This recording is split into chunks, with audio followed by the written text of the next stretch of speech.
É difícil contar o que foi 2020. Não esperávamos uma pandemia, mas vimos a propagação do coronavírus pelo globo, o estabelecimento de quarentenas em diferentes lugares e aproximadamente 1,7 milhão de mortes até agora.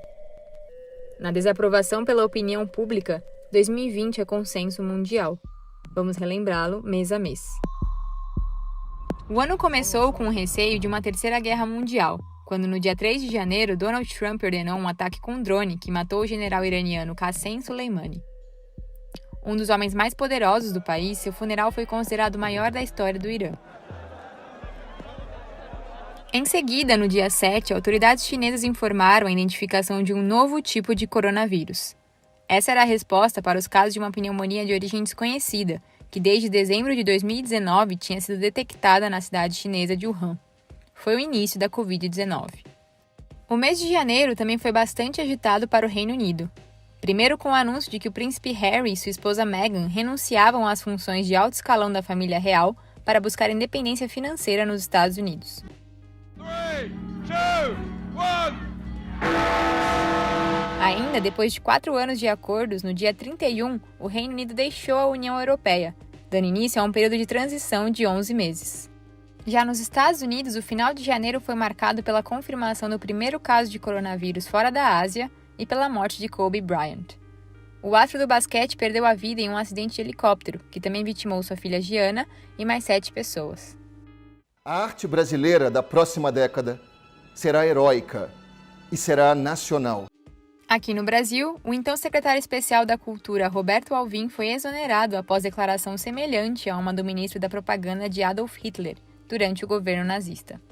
No começo de fevereiro, 34 brasileiros pediram e foram repatriados de Wuhan, na China.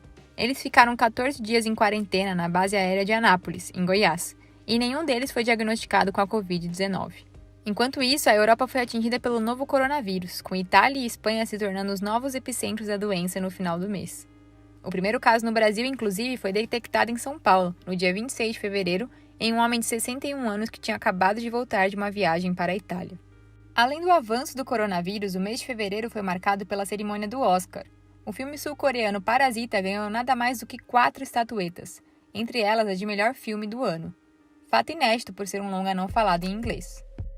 Aqui no Brasil, fevereiro foi o mês mais chuvoso em 77 anos, de acordo com o Instituto Nacional de Meteorologia. No dia 10, São Paulo sofreu com um temporal que deixou a cidade debaixo d'água, o que já virou um infeliz costume para os paulistanos no verão. Dessa vez, os rios Tietê e Pinheiros transbordaram e interditaram as marginais. No Ceará, eclodiu um motim de policiais militares que exigiam um aumento salarial. Em Sobral, o senador licenciado Cid Gomes, do PDT, tentou avançar com um trator em um quartel amotinado e acabou baleado. Março começou de maneira inusitada, com a prisão de Ronaldinho Gaúcho e seu irmão Assis no Paraguai, após apresentarem passaportes fraudulentos para entrar no país. No dia 11, o diretor-geral da Organização Mundial da Saúde advertiu: COVID-19 can be characterized as a pandemic. No dia seguinte, o Brasil teve a primeira morte causada pelo novo coronavírus, em São Paulo.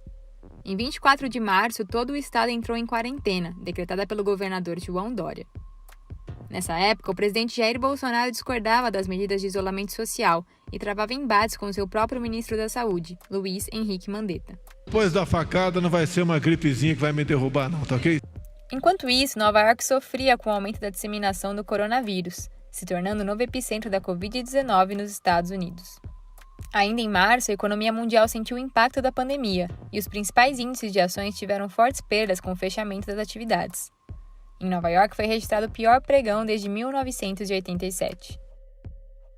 O mês terminou com o anúncio de que os Jogos Olímpicos de Tóquio foram adiados para julho de 2021, uma decisão inédita, já que durante as grandes guerras as Olimpíadas foram canceladas.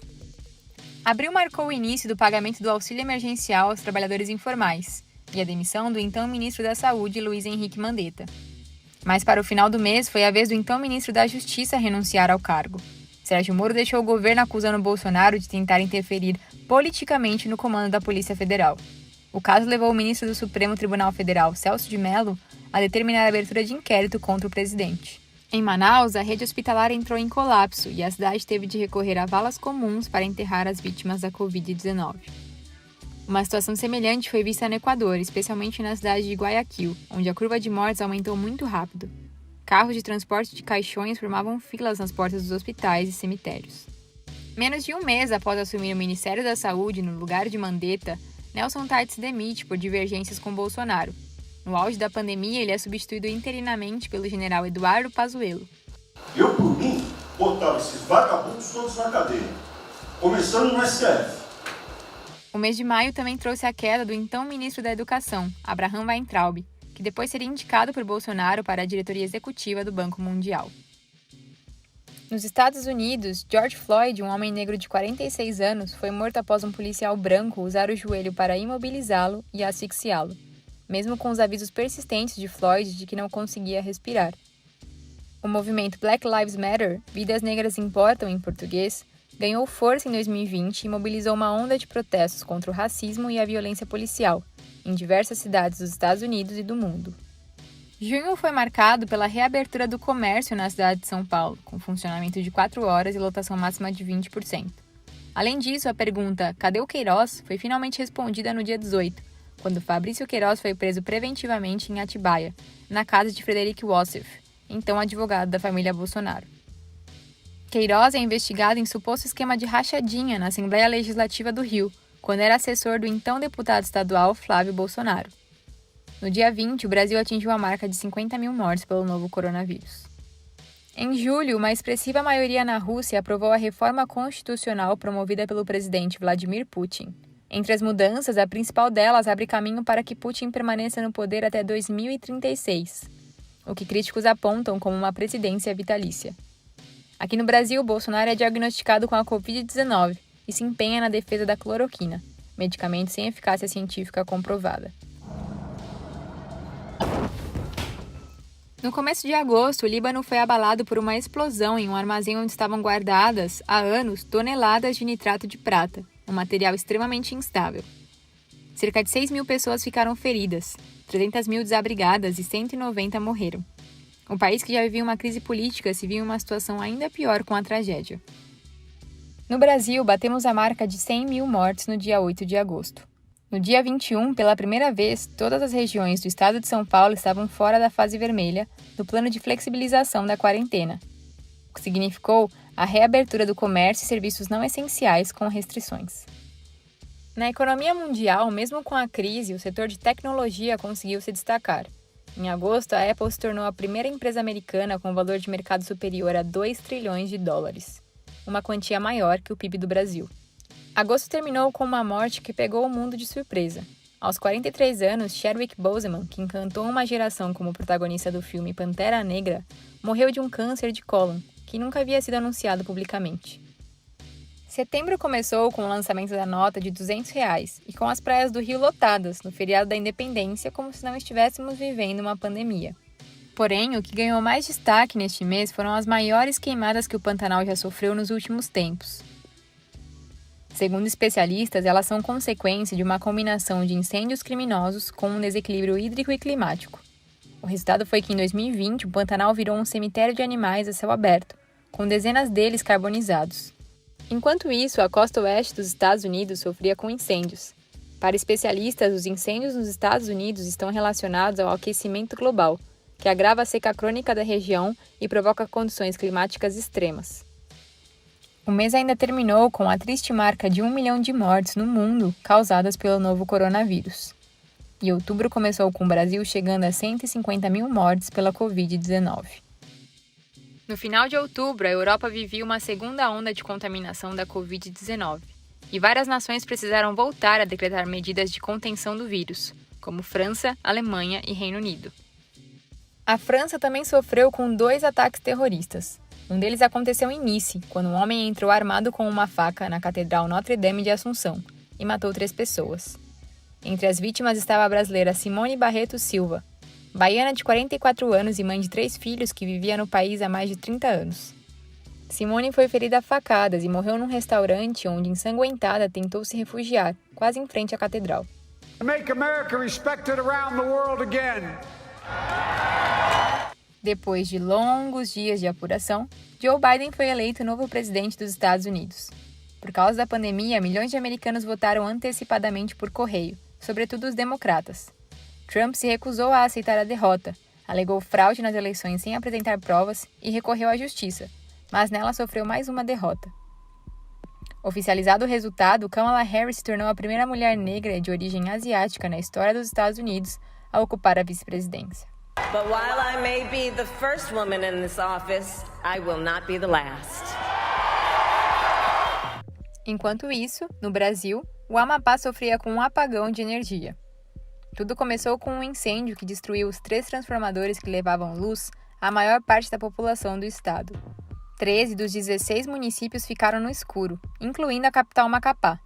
Foram 2 blackouts totais e 22 dias de fornecimento de energia em rodízio, o que também afetou o abastecimento de água, a compra e o armazenamento de alimentos, serviços de telefonia e internet. Com uma sensação de abandono e descaso, a população realizou protestos para exigir medidas do poder público. Também em novembro foram realizadas as eleições municipais brasileiras. O saldo geral foi: alta abstenção, centro ficou mais forte, PT teve um desempenho ruim e Bolsonaro não foi um bom cabo eleitoral. Em São Paulo, Bruno Covas foi reeleito prefeito da capital, apesar de Guilherme Boulos ter feito uma campanha competitiva.